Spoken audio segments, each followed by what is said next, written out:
No dia 3 de outubro de 1804, na cidade francesa chamada Lyon, nasceu Hippolyte Léon Denisard Rivail, mais tarde conhecido mundialmente com o nome de Allan Kardec.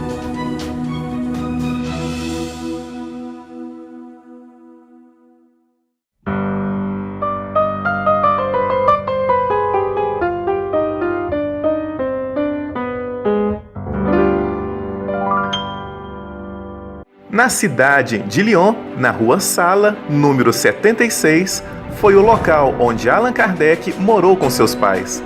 Foi nessa rua que Allan Kardec viveu a sua infância. Kardec pertencia a uma antiga família de orientação católica. A sua casa de número 76, na Rua Sala, não existe mais. Talvez foi demolida para dar espaço a uma larga avenida que corta a Rua Sala.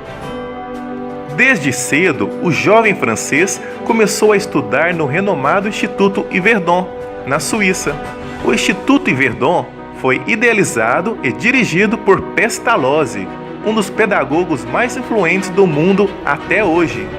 Kardec foi moldado por Pestalozzi e se tornou um dos alunos mais brilhantes, além de se tornar divulgador do método de ensino de Pestalozzi. Pouco depois de estudar em Yverdon, veio morar em Paris. Atualmente, o Instituto se transformou em um museu. Essa é a parte interna do Instituto. O Instituto tinha alunos de diversos países e o estudo era em período integral. Havia aulas de matemática, ciências, biologia e até de religião. Os alunos tinham até 60 horas semanais de aula e os alunos que se destacavam em alguma disciplina eram utilizados como monitores para com os outros alunos e provavelmente Allan Kardec era um deles. Esse é o banheiro. O curioso é que aparentemente esse era o local onde os alunos faziam suas necessidades em pé. E esse local é onde faziam sentados. Essa é a sala de Pestalozzi. Os alunos e alguns professores moravam no instituto. Assim que Pestalozzi acabava de rezar com os alunos no dormitório, ele vinha para sua sala, no segundo andar, e passava boa parte da noite escrevendo diversos textos e anotações. Essa é a janela da sua sala. Pestalozzi chegou na cidade suíça de Yverdon no início de outubro de 1804, coincidentemente, data de nascimento de Allan Kardec na França. Bem ao centro do instituto, iremos encontrar este pátio interno. E era nesse pátio interno o local onde Pestalozzi comemorava festas, aniversários e realizava muitas atividades com os alunos. E em frente ao Instituto Yverdon, iremos encontrar essa estátua de Pestalozzi.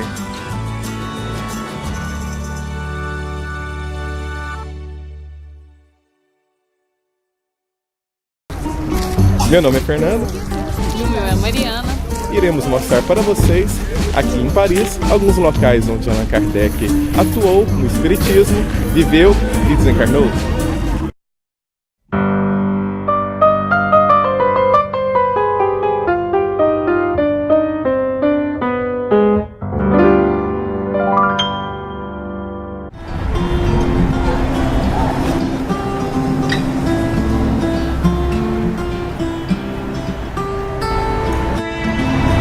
Estamos na Rua de la Harpe, onde Kardec morou aos seus 18 anos, após concluir os seus estudos em Yverdon, na Suíça. A Rua de la Harpe é curtíssima, possui apenas 250 metros de extensão. É pouco movimentado durante o dia. Aqui, em 1823, morou o jovem Kardec. Foi o seu primeiro endereço em Paris. E foi nesta época em que ele se destacou como educador e com seus trabalhos de alta qualidade. Chegou a publicar, com apenas 19 anos de idade, um livro pedagógico chamado Curso Prático e Teórico de Aritmética, de acordo com o método de Pestalozzi, com modificações. Ele também se destacou no magistério e traduziu livros alemães e ingleses. Na Rua de la Harpe, o número 117 de sua residência não existe. As numerações nem sequer chegam ao número 100, pois este local sofreu muitas modificações durante o Segundo Império e a Grande Reforma de Paris. A rua, na época de Kardec, era bem mais extensa e era uma das ruas mais importantes da margem esquerda do rio Sena. Kardec pode ter morado em uma dessas residências. Essa rua possui uma misteriosa especulação. De acordo com supostos registros de polícia, aqui, em 1800, houve uma série de assassinatos, onde um barbeiro cortava a garganta de seus clientes com sua navalha, sacava-lhe os bens e usava os corpos para fazer tortas. Esse incidente foi explorado muitas vezes na literatura, no teatro e no cinema, e inspirou o filme Sweeney Todd, o barbeiro demoníaco da Rua Fleet, do diretor Tim Burton, onde o ator John Depp faz o papel do barbeiro. Essas são algumas fotos antigas da Rua de la Harpe, em 1865.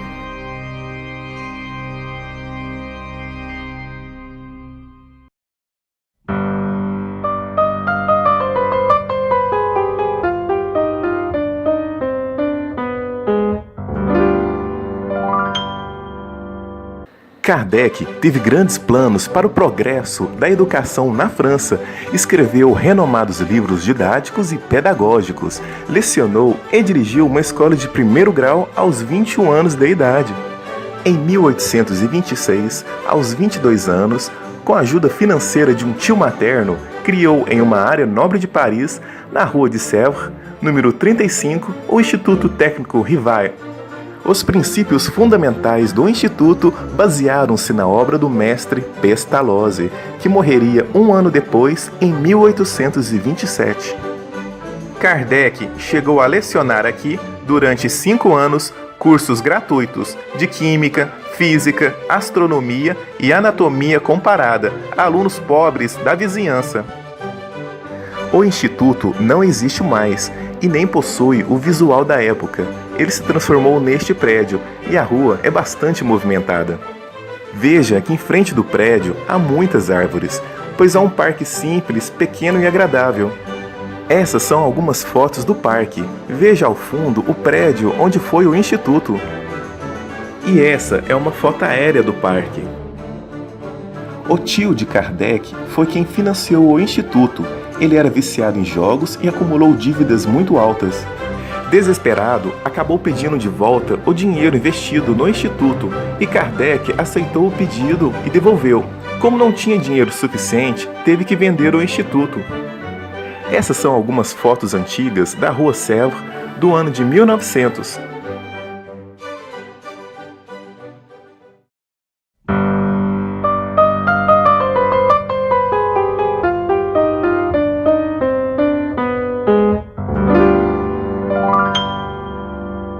Estamos aqui na Rua Vaugirard, número 65. Allan Kardec viveu aqui durante 4 anos, até o ano de 1832. Em 1828, neste prédio, situado na esquina de uma região movimentada, agradável e repleta de bares, foi onde Kardec morou por 4 anos. Foi uma época de sua vida de intensas atividades profissionais, como pedagogo e educador, e de mudanças marcantes em sua vida pessoal. Nesse período, com apenas 24 anos, lançou o Plano Proposto para a Melhoria da Educação Pública, um livro com ideias críticas, revolucionárias e muito avançadas para a época. O livro encantou pais e educadores, chegando a apresentar o plano ao governo. Kardec defendia a educação como o principal meio de progresso humano. Veja que no plano proposto para a melhoria da educação pública trazia o endereço do autor na parte inferior da capa. Vemos Rua de Vaugirard, número 65. O jovem Kardec destacou-se também em 3 outras obras educacionais. Em 1831, conheceu Amélie Gabrielle Boudet, com quem se casou no ano seguinte. Ele chegou a morar com ela na Rua de Sèvres.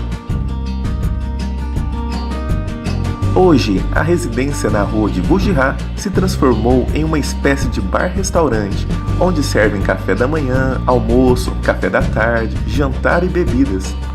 Essa é uma foto do bar onde foi a residência de Allan Kardec. Já essa foto compara uma foto de época com uma foto atual. E essas fotos mostram a parte interna do bar. É um lugar muito bonito, charmoso e bastante agradável. Ao subir as escadas, você encontra este outro ambiente. Essas são algumas fotos antigas da rua.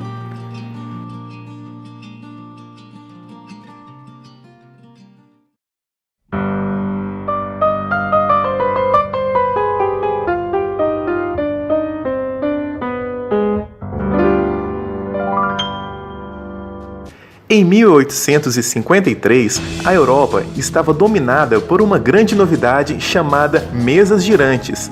Pessoas de várias classes sociais sentavam-se diante de uma mesa qualquer, se concentravam e faziam as mesas levitarem e girarem. Um ano depois, Kardec, já com seus 50 anos de idade, ouviu falar dessas tais mesas girantes através de um amigo chamado Fortier.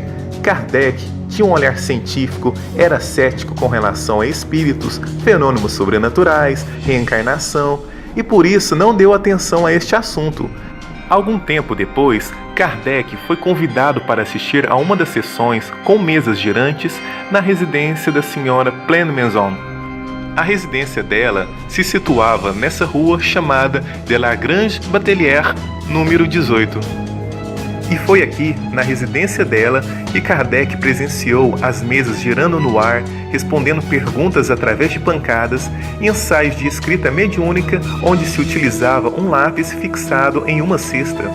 Naquela noite, Kardec saiu deste prédio impressionado e com seu ceticismo totalmente abalado. A rua de la Grange Batelière é agitada e curta, possui menos de 200 metros.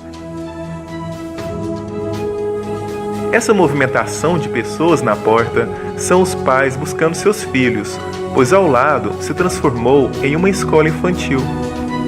Essa é uma foto da rua do ano de 1919.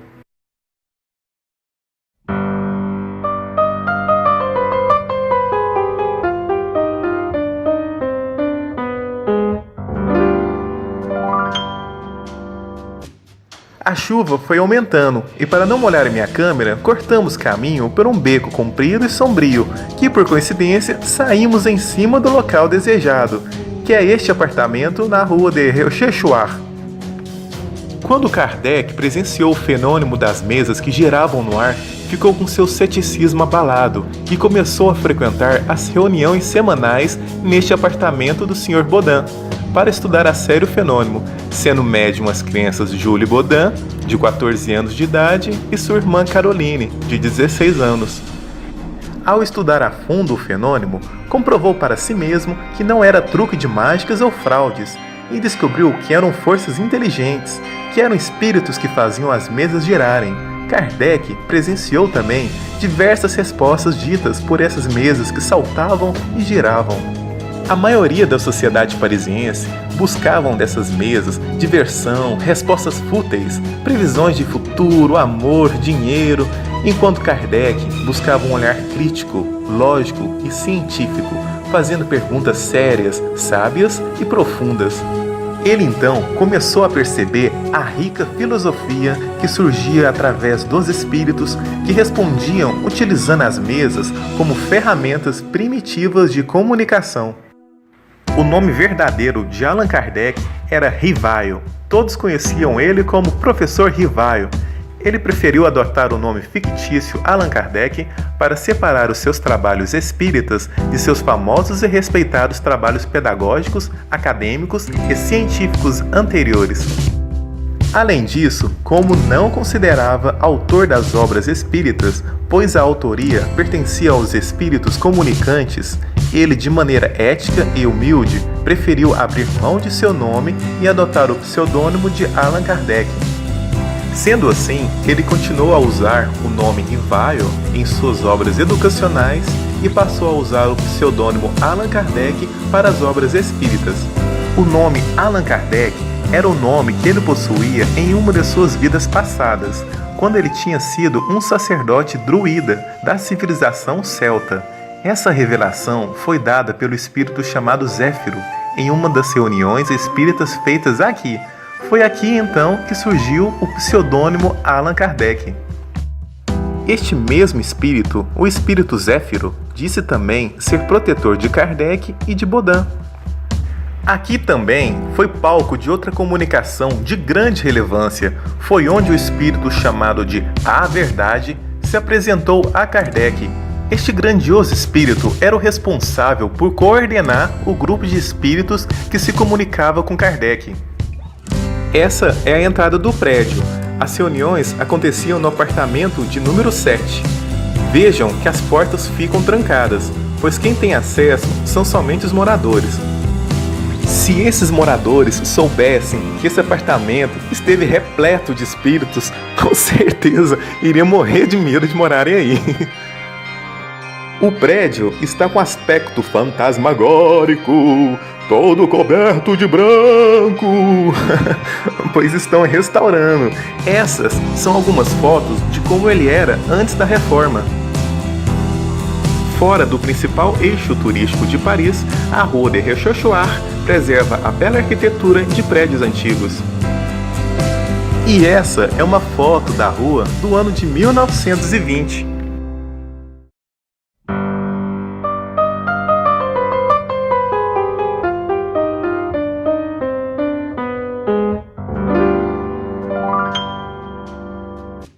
Rua des Martyrs, número 8. Kardec e sua esposa Amélie moravam aqui no segundo andar ao fundo. Nessa época, Kardec se recolhia aqui para pesquisar sobre o espiritismo. Era um período de grandes descobertas para ele. O Livro dos Espíritos foi quase todo psicografado por aquelas crianças do Sr. Baudin, que depois era estruturado por Allan Kardec, neste pequeno local onde morou. Quando o Livro dos Espíritos foi lançado pela primeira vez, ele morava aqui. O Livro dos Espíritos é um livro de perguntas e respostas, organizadas de maneira didática. Nele há mais de 1000 perguntas feitas por Allan Kardec, obtendo sábias e esclarecedoras respostas dos espíritos superiores. Aqui também foi o primeiro local onde promoveu reuniões espíritas. Era a semente da Sociedade Espírita de Paris. Durante 6 meses, as reuniões aconteceram aqui. O número de adeptos cresceu rapidamente. Havia mais de 20 adeptos. As reuniões eram frequentadas por pessoas de todas as classes sociais, pessoas simples do povo, personalidades públicas, pessoas da realeza, príncipes estrangeiros. Como o espaço era pequeno para tanta gente, foi necessário mudar para um espaço maior. A Sociedade Espírita, agora legalmente construída, foi transferida para o Palais Royal. Muitos franceses ficavam olhando curiosos, sem entender o porquê que filmávamos aqueles lugares, ainda mais na chuva. Foi exatamente aqui que Kardec teve o primeiro contato mais direto com o espírito que se chamava A Verdade.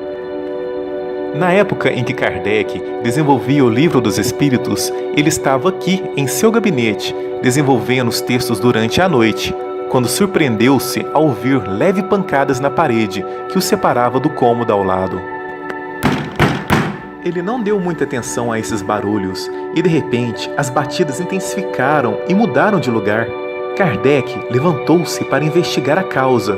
Nisso, as pancadas pararam. Sem encontrar nenhuma explicação para isso, ele voltou a sentar em seu gabinete. As batidas começaram novamente. E bastava Kardec se levantar que as batidas paravam. Cerca de 1 hora depois, lá pelas 10 horas da noite, sua esposa, Amélie, chegou da rua e também ouviu essas pancadas. Perguntou o que era aquilo e também tentou descobrir a causa. O incômodo prosseguiu até a meia-noite, quando eles foram deitar para dormir sem descobrir o que era. No dia seguinte, houve sessão no apartamento da Rua Rochechouart, e Kardec então narrou o fato durante a sessão e perguntou aos espíritos presentes o que eram aquelas batidas.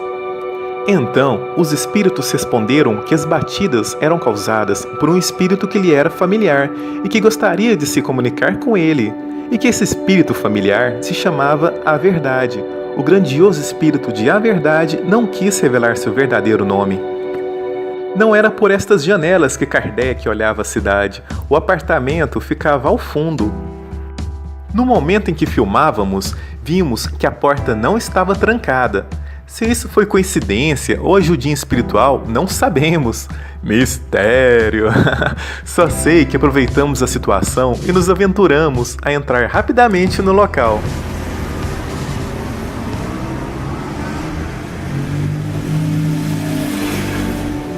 Kardec, ao entrar aqui, não subia por essas escadas. Ele virava à direita,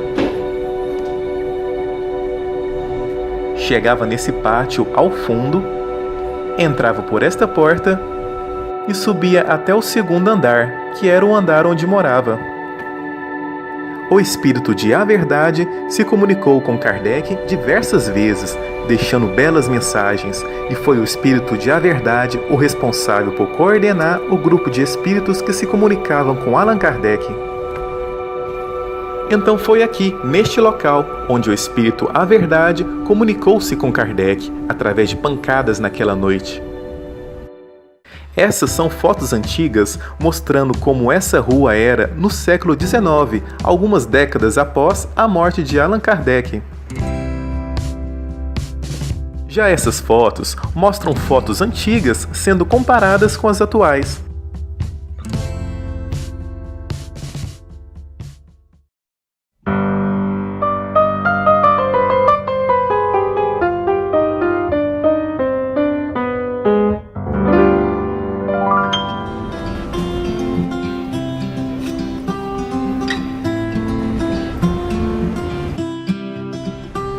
Rua Tiquetone, número 14. Aqui, nesse exato lugar, eram realizadas reuniões espíritas organizadas e sérias.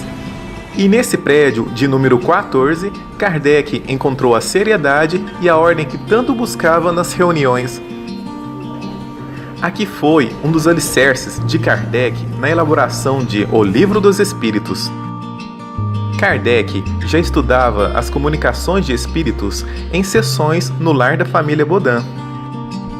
E em 1856, Kardec começou a frequentar simultaneamente sessões espíritas no apartamento do Sr. Rustan e da Senhorita Jafé, aqui na Rua Tiquetone. Quando O Livro dos Espíritos estava quase concluído, a Senhorita Jafé auxiliou Kardec nas revisões de textos para detectar erros. As revisões eram feitas depois de algumas sessões e eram privadas. Como vocês podem ver, o térreo do prédio se transformou em um ponto comercial, com algumas lojas de roupas. Por esta porta entraram inúmeras vezes Kardec e seus colaboradores para mais uma organizada e séria reunião espírita.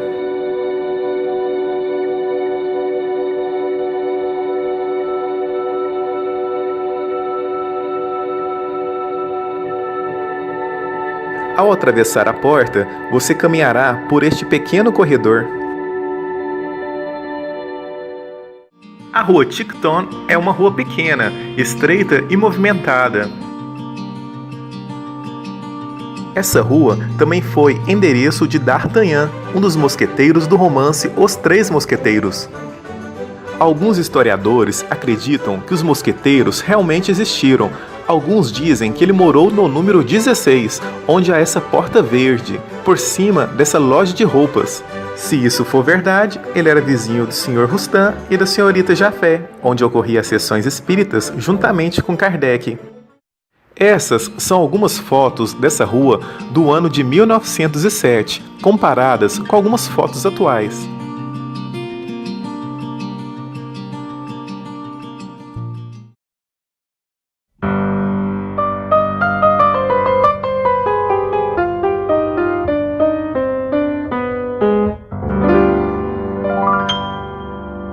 Próximo do maior museu do mundo, que é o Museu do Louvre, encontramos este palácio, que é o Palais Royal.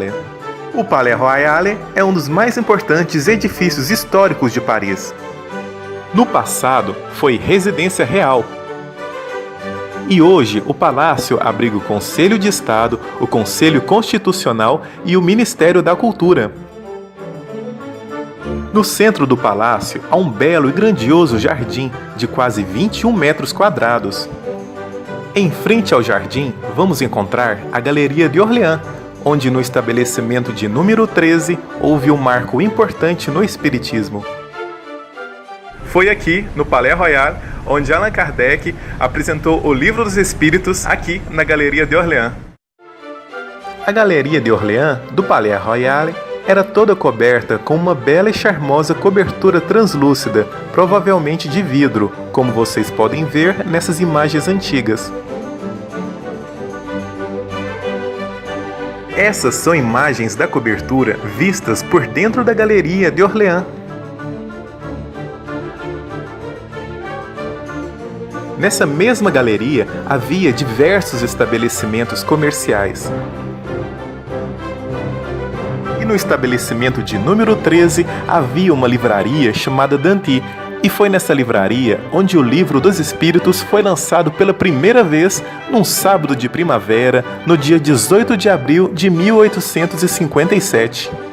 Veja que na capa da primeira edição do Livro dos Espíritos, na parte inferior, aparece o nome da livraria e o endereço. Lemos Livraria Danty, Palais Royal, Galeria de Orleans, número 13.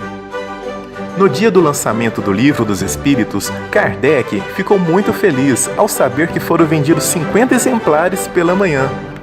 Ele recebeu as jovens médiuns, seus pais e todos aqueles que participaram do Livro dos Espíritos. Segundo o médium Chico Xavier, Allan Kardec chegou a distribuir alguns exemplares do Livro dos Espíritos pelas ruas em volta do Palais Royal. Ele entregava pessoalmente àqueles que passavam em sua frente. A Galeria de Orleans foi desfeita em 1935. Hoje ela se encontra ao ar livre, pois retiraram a sua cobertura. Sobraram apenas as suas colunas laterais. Os estabelecimentos comerciais ficavam no vão de cada coluna dessas. A livraria Danty ficava localizada em uma delas. Podemos notar que existem atualmente essas duas fontes de água com esferas metálicas, localizada uma no início e a outra no final da galeria.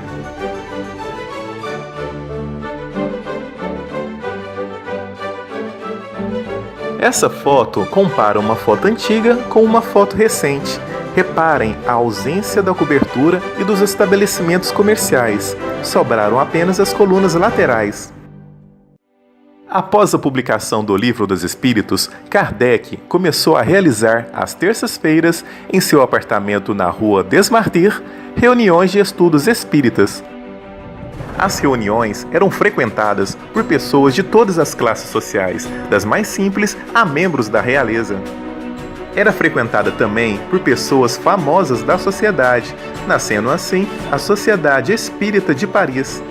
Como o espaço não suportava mais de 20 pessoas, a Sociedade Espírita teve que ser transferida de local, e o local escolhido foi uma outra galeria do Palais Royal, chamado Galeria de Valois. O endereço fica no lado externo do palácio.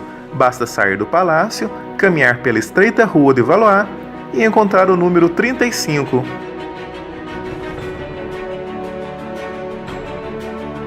Eis o local onde alugaram para ser o primeiro espaço ocupado legalmente pela Sociedade Espírita de Paris.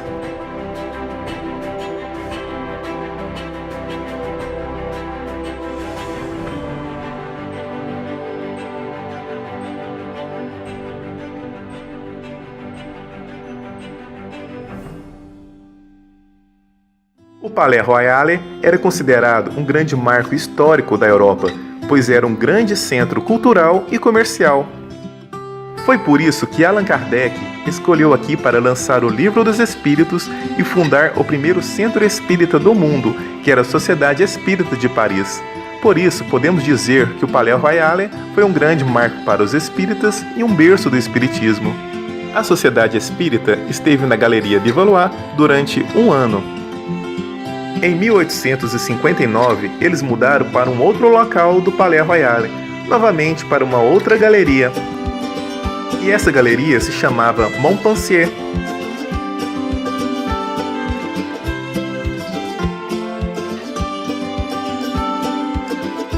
Caminhando pela Galeria Montpensier, você irá encontrar o estabelecimento comercial de número 12, que era exatamente o local onde ocorria as reuniões da Sociedade Espírita.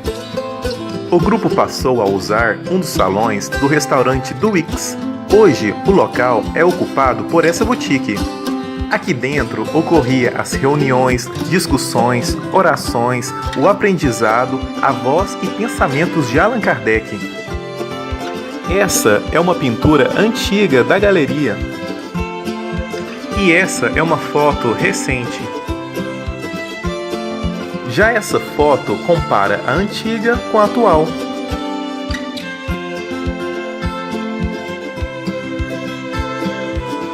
Essa é a porta dos fundos da boutique. Fica fora do palácio, numa estreita rua.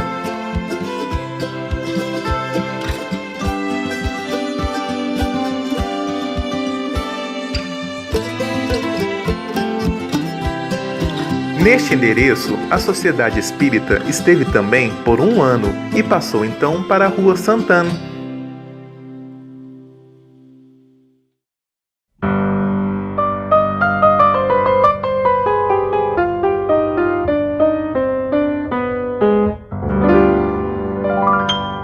No Palais Royal, a Sociedade Espírita ficou 1 ano na Galeria de Valois e por 1 ano na Galeria de Montpensier.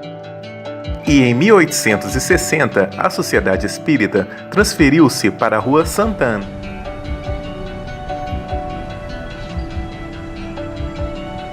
Estamos aqui na Passagem Sainte-Anne. Foi neste local, primeiro andar, porta da esquerda. Foi aqui então que a Sociedade Espírita se fixou após ter saído do Palais Royal. Nesse mesmo endereço, Kardec desenvolveu boa parte dos principais livros do Espiritismo. Todos esses livros foram ditados pelos espíritos superiores e são consideradas obras básicas da doutrina espírita. As obras básicas do Espiritismo são: O Livro dos Espíritos, que é um livro de perguntas e respostas organizadas de maneira didática por Allan Kardec. Nele, há mais de 1000 perguntas respondidas através dos espíritos. Os espíritos respondem a perguntas como: quem é Deus? Para onde vamos quando morremos? Qual é o sentido da vida? Qual é a finalidade da reencarnação?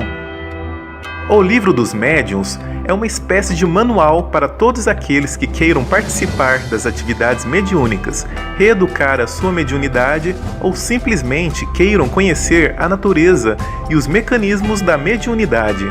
O Evangelho segundo o Espiritismo é um livro onde os espíritos superiores esclarecem e fazem reflexões sobre várias passagens do Evangelho, trazendo aos homens uma nova visão sobre os princípios da moral cristã e sobre os ensinamentos de Cristo. O Céu e o Inferno é um livro que esclarece como é o céu e como é o inferno, aprofunda a visão sobre a vida após a morte, mostra o significado do arrependimento e as consequências espirituais dos atos cometidos durante a vida física. Apresenta também relatos de espíritos que encontram-se felizes ou infelizes após a morte física. E por fim, a Gênese. A Gênese é a 5ª obra básica do Espiritismo. Ela aborda diversas questões de ordem filosófica e científica, como as da criação do universo, a formação dos mundos, a formação do nosso planeta, o surgimento da humanidade na Terra e o surgimento do Espírito. O livro também aborda uma visão científica sobre os milagres de Jesus Cristo. Aqui, além de ser o local onde se desenvolveram boa parte desses livros, este lugar também foi o escritório da Revista Espírita. A Revista Espírita era publicada mensalmente e foi um meio de divulgação da doutrina espírita, além de ser uma forma de expor novas ideias, ensinamentos e teorias, colocando-os sobre análise e discussão. Veja que na parte inferior da capa da Revista Espírita mostra a rua e a Passagem Sainte-Anne. Kardec residia na vila de Seguir, local onde era bem mais confortável. mas as obrigações que ele tinha frente ao movimento espírita forçou ele a ficar na Rua Santana, local onde ele focava nos trabalhos juntamente com sua esposa e por onde trabalhava de dia, de noite e não raro durante as madrugadas. A Rua Santana é super agitada e uma coisa que nos chamou bastante atenção é que há inúmeros restaurantes japoneses.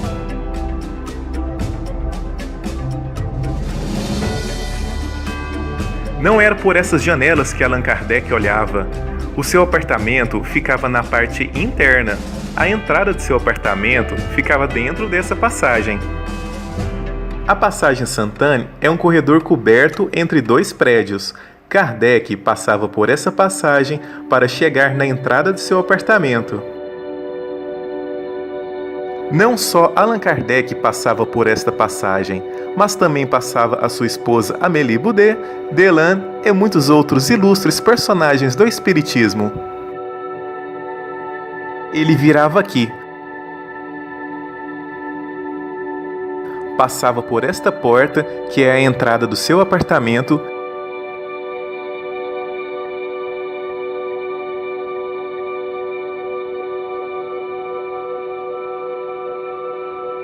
e subia pelas escadas.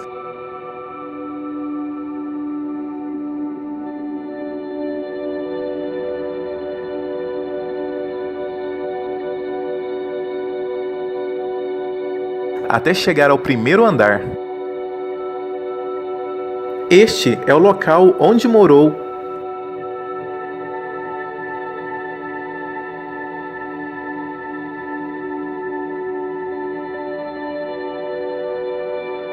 Essa é a visão que Allan Kardec tinha de sua janela.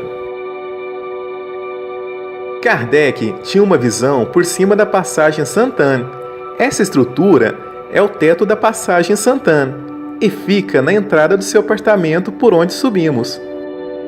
Essa é a visão que temos por baixo do teto da passagem Santana, que observamos pela janela de Allan Kardec.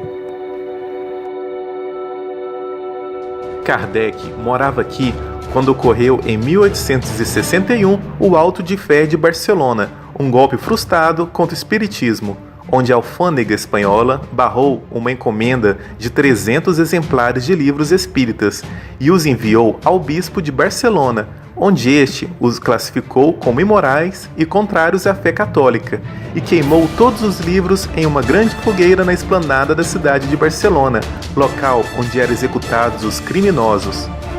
Esse ato lembrou das execuções de hereges e bruxas na Inquisição.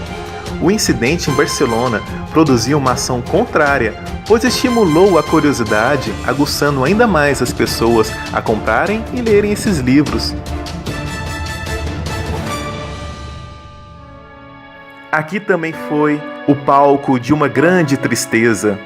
No dia 31 de março de 1869, Kardec empacotava livros, enrolava tapetes e retirava móveis do lugar, já se preparando para mudar para a vila de Seguir, quando um caixeiro de livraria bateu na sua porta, após as 11 horas da manhã, para buscar exemplares da última edição da Revista Espírita. Kardec entregou os exemplares, curvou-se e desabou no chão. Morria então, de maneira súbita, com 65 anos incompletos, Allan Kardec. Kardec trabalhava incessantemente. Sua saúde estava bastante abalada. Não se sabe ao certo a causa de sua morte. Algumas biografias dizem que ele morreu de aneurisma e outros de uma parada cardíaca, pois ele já havia tido alguns problemas cardíacos. Uma das pessoas que o acudiram foi Alexandre Delane, pai de Gabriel Delane. A sua esposa, Amélie, voltou da rua pouco depois e não conseguiu conter as lágrimas ao ver o corpo de seu marido no chão. Os projetos de vida nova, os planos de descanso e de viagem a dois, tudo interrompido. Só no terceiro dia que o cortejo partiu, levando o corpo de Allan Kardec rumo ao cemitério. Uma multidão de amigos e simpatizantes, estimada em 1.200 pessoas, atravessou grandes avenidas e bulevares até chegar ao túmulo. Veja que ao entrarmos na passagem Saint-Anne e se seguirmos reto até o final, chegaremos em uma galeria, que é um outro corredor cheio de lojas.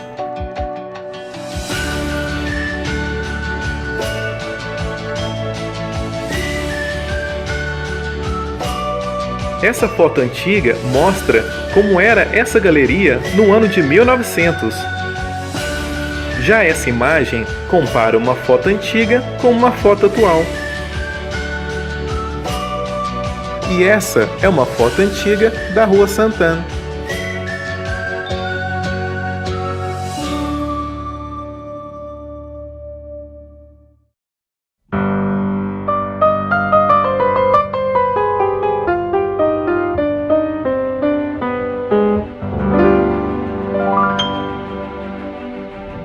Essa é a Avenida Seguir.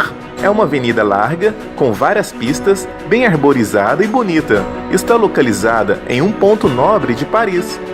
A Avenida Seguir fica perto da Torre Eiffel. Allan Kardec não chegou a conhecer a torre, pois ela começou a ser construída 18 anos depois de sua morte.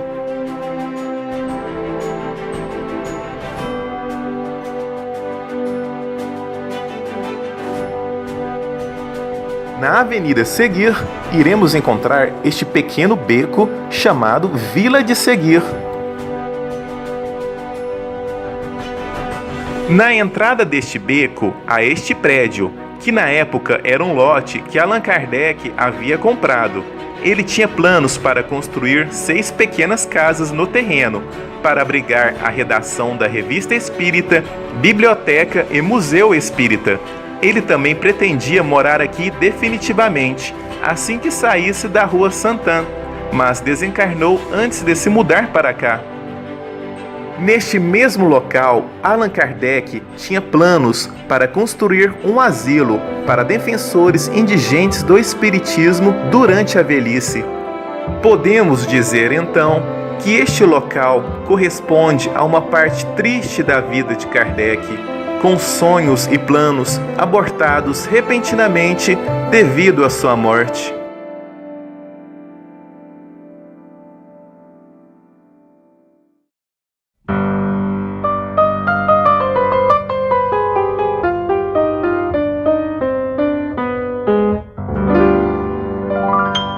Na Rua de Lille, podemos encontrar um dos mais importantes museus de Paris, que é o Museu de Orsay, e não muito longe dali, podemos encontrar também o Museu do Louvre, considerado o maior museu do mundo. A Rua de Lille é estreita, e mesmo localizado próximo desses pontos turísticos, ela não é frequentada por turistas. Aqui na Rua de Lille, no endereço de número 7, foi sede da Livraria Espírita. E em 1869 foi escritório para assinaturas e expedição da Revista Espírita. A Sociedade Espírita de Paris faria aqui provisoriamente suas sessões. As principais personalidades de sua história entraram aqui. Esse foi o ano em que Kardec desencarnou com seus 64 anos de idade. Atualmente, o local se transformou em uma livraria comum.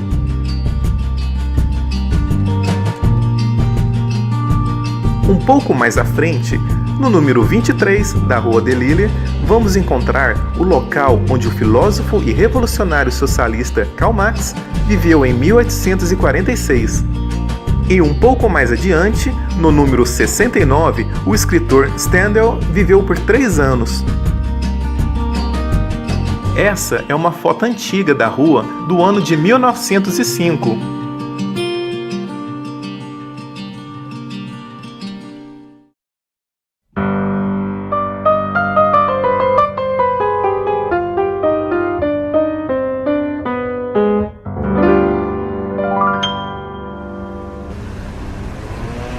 Estamos aqui no cemitério Père Lachaise e iremos mostrar para você aonde está o túmulo de Allan Kardec.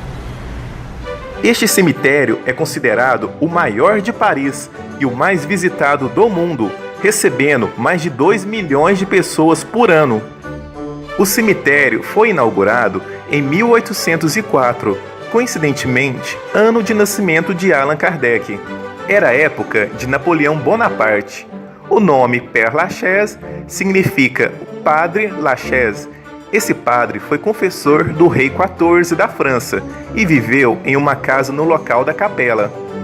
O cemitério já abrigou os restos mortais de mais de 1 milhão de pessoas. Atualmente possui 44 hectares e mais de 70 mil tumbas. Essas são algumas fotos antigas do cemitério.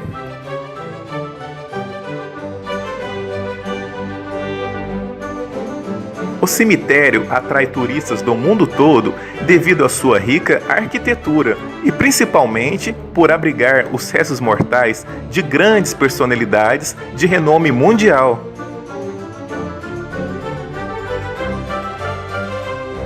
O cemitério é tão grande que os turistas recebem um mapa para que os visitantes possam encontrar com mais facilidade os túmulos das personalidades famosas. Allan Kardec aparece no mapa e veja que seu túmulo se situa na parte central do cemitério. Este é o túmulo de Félix Faure. Ele foi presidente da França de 1895 até sua morte em 1899, quando morreu de repente de apoplexia em seu palácio. Este é o túmulo de Chopin, um dos maiores compositores e pianistas da história.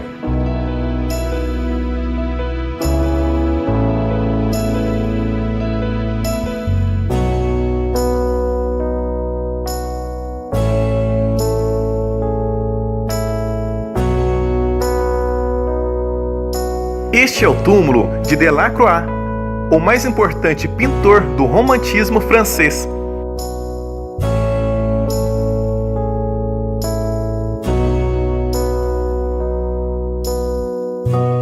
Já este é o túmulo de Théodore Géricault. Foi um pintor francês influente e um dos pioneiros do movimento romântico. Chegou até a trabalhar junto com Delacroix.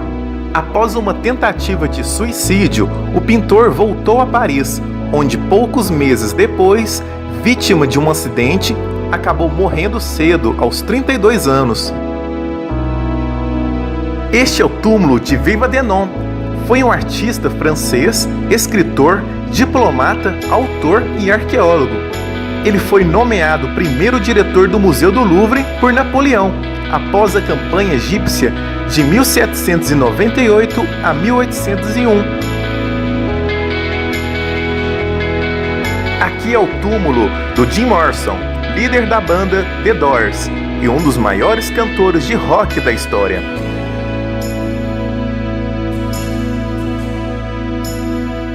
Em seu túmulo está escrito uma frase em grego que, traduzindo para o português, seria: "Queime o seu demônio interior". Hoje, seu túmulo está cercado por essas grades para evitar vandalismo provocado pelos inúmeros fãs que vêm aqui visitar, beber, fumar e pregar chicletes nessa árvore com assinaturas. Este é o túmulo de Bernard Verlac de Tignoux, famoso cartunista francês assassinado no atentado terrorista de 2015 em Paris. O seu caixão estava repleto de cartoons, como vocês podem ver nessas fotos. E em cima de seu túmulo podemos notar que também havia cartoons, pincéis e bonecos coloridos.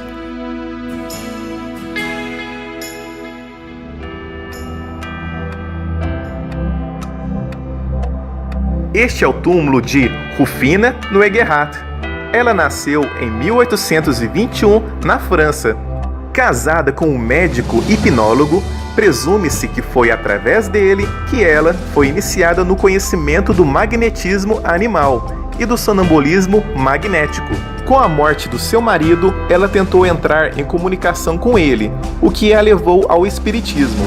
Ela tinha interesse nas provas de sobrevivência após a morte, com uma abordagem científica. Médium dotada, ela criou seu próprio grupo espiritualista.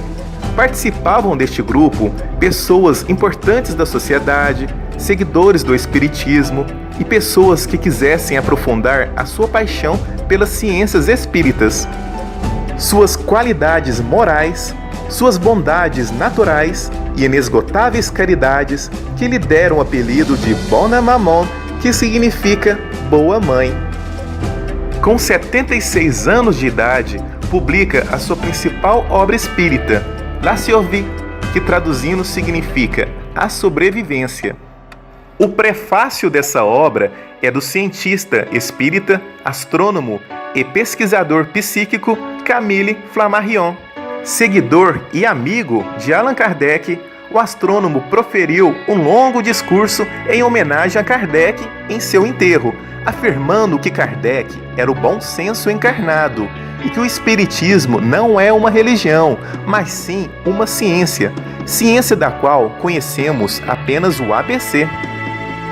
O aclamado escritor francês Victor Hugo, autor de livros como O Corcunda de Notre-Dame e Os Miseráveis, era um grande admirador do trabalho de Flammarion, especialmente o relacionado com pesquisa psíquica e espiritismo. Victor Hugo participou de inúmeras sessões espíritas, observando as emergentes mesas girantes, vindo a acreditar em contato com diversos espíritos, entre eles o de sua falecida filha Leopoldina. Em várias obras que escreveu, o escritor manifestou a sua forte crença na vida após a morte, como por exemplo no poema A Viriquet, de 1854, que podemos ler a seguinte frase: Eu digo que o túmulo que sobre os mortos se fecha, abre o firmamento, e o que acreditamos aqui embaixo ser o fim, é o começo. Rufina Noguerat morreu em 1908, com 87 anos de idade. Em seu túmulo está escrito: Boa Mãe, Rufina Noguerat, apóstolo do Espiritismo e da Paz Universal, 1821 a 1908. Já estamos aproximando do túmulo do Kardec. Venham conosco. Na verdade, não estávamos chegando ao túmulo de Kardec, não, pois descobrimos que estávamos completamente perdidos no cemitério. E para chegarmos ao túmulo, a Mariana resolveu cortar caminho por um local nada convencional, entrando por entre dezenas de túmulos, em vez de simplesmente andar pelas passarelas. Fiquei assustado, pois aquela não era a direção do túmulo de Kardec, e nem havia necessidade de andar por entre os túmulos. Mal sabíamos que ela estava sendo guiada por uma espécie de intuição, pois saímos em cima do túmulo de Gabriel Delan. Foi como achar uma agulha no palheiro, pois há mais de 70 mil tumbas no cemitério e não tínhamos a mínima noção onde ficava esse túmulo. Já tínhamos até desistido de procurá-lo. Mistério! Mistérios à parte, tivemos a certeza de que bons espíritos estavam nos ajudando. Gabriel Delan nasceu em 1857, coincidentemente, ano de lançamento de O Livro dos Espíritos. Intelectual renomado, foi engenheiro e um dos primeiros e notórios pesquisadores espíritas. Sua pesquisa sobre a mediunidade se destacou no contexto do problema mente-corpo. Ele também foi um grande divulgador da doutrina. Seu contato com Allan Kardec foi durante a infância. Atrás de seu túmulo há uma pequena placa, discreta, que explica superficialmente quem ele era. O pai de Gabriel Delan, Alexandre Delan, era espírita e muito amigo de Allan Kardec. Foi uma das pessoas que acudiram Kardec quando ele morreu. A mãe de Gabriel Delan era médium e colaborou na codificação dos principais livros espíritas de Kardec. No túmulo de Kardec encontramos um solitário francês. Não sabíamos falar francês e tentamos conversar com ele em inglês. Ele não sabia falar inglês, mas mesmo assim, estranhamente, entendíamos tudo o que ele falava. Ele então, por espontânea vontade, quis nos levar a um outro túmulo de uma personalidade espírita de grande renome chamado Pierre Gaitan.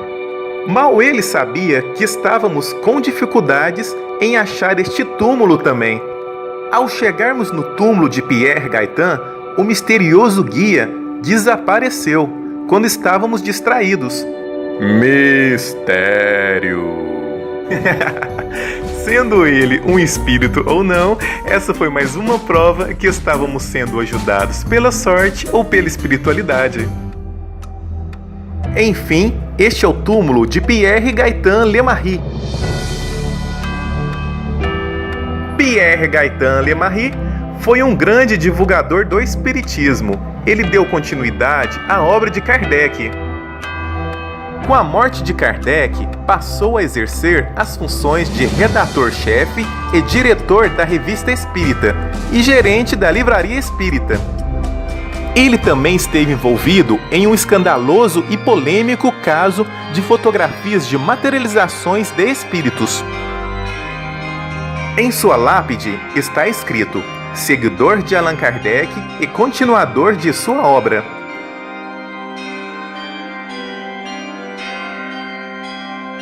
E na rocha está escrito: morrer é sair das sombras para entrar na luz.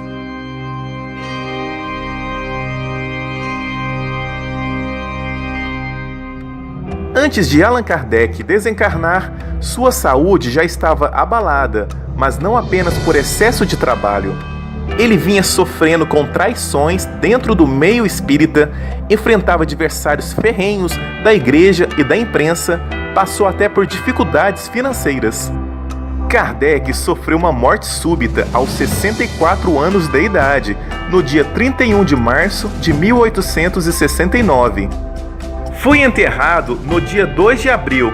Coincidência ou não, 2 de abril é a data de nascimento do médium brasileiro Chico Xavier, eleito em uma votação popular como sendo o maior brasileiro de todos os tempos, tendo psicografado mais de 500 livros e dedicado todo o tempo de sua vida a causas filantrópicas. Finalmente, este é o túmulo de Allan Kardec. O túmulo de Kardec está sempre florido, com perfumadas flores frescas, e atrai curiosos o tempo todo, até visitantes que nunca ouviram falar dele.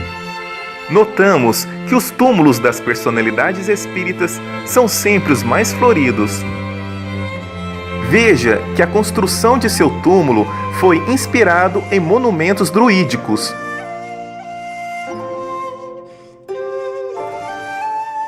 Pois Allan Kardec havia recebido uma revelação dos espíritos dizendo que ele teria sido, em uma das suas vidas passadas, um sacerdote druida.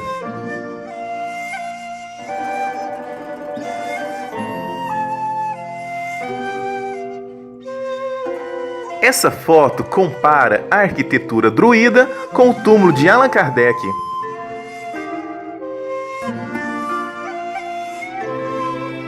A estátua de bronze de Allan Kardec foi esculpida pelo premiado artista Charles Romain Capellaro. Na coluna que sustenta a estátua de Kardec está escrito em francês: Allan Kardec, fundador da filosofia espírita. E logo abaixo está escrito: todo efeito tem uma causa. Todo efeito inteligente tem uma causa inteligente. O poder da causa está na razão da grandeza do efeito. Ao lado da coluna está escrito o nome de sua querida esposa, Amélie Gabrielle Boudet, e a data de nascimento e morte, pois o corpo dela está enterrado ao lado dele.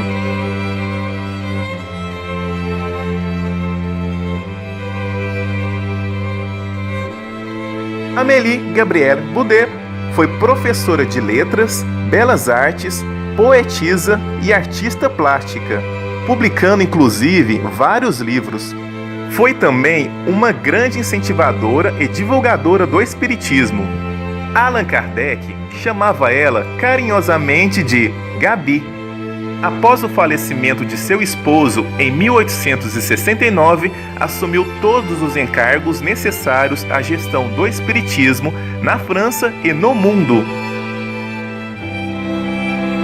Um francês que apareceu no túmulo de Kardec percebeu que éramos turistas e nos ensinou a rezarmos com as mãos sobre a estátua de Allan Kardec.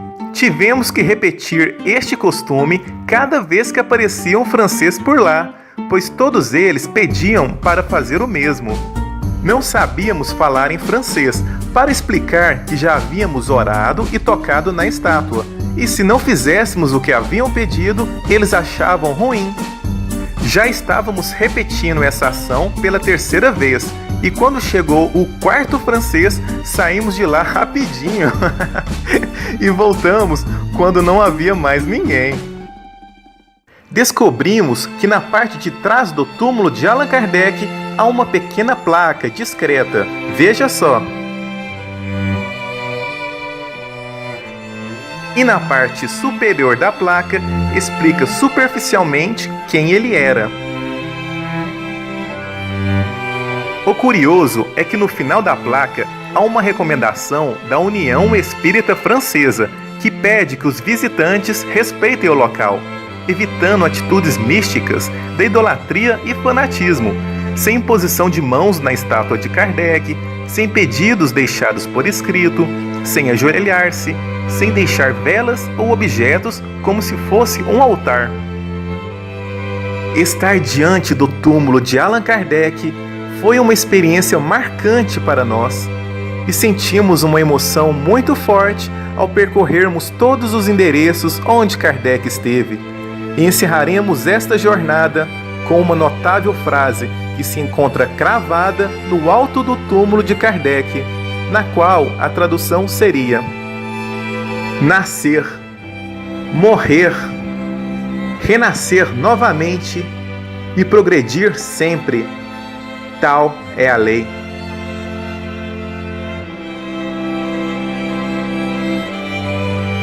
Que saibamos seguir os firmes passos de Allan Kardec e principalmente os ensinamentos de Jesus Cristo. As realizações de Allan Kardec e os esclarecimentos dos espíritos superiores se tornaram imortais. Imortais como nosso próprio espírito, e serão repassadas por gerações e gerações, ao longo dos tempos, ao longo da evolução humana na Terra, até chegar ao alvorecer de uma nova era.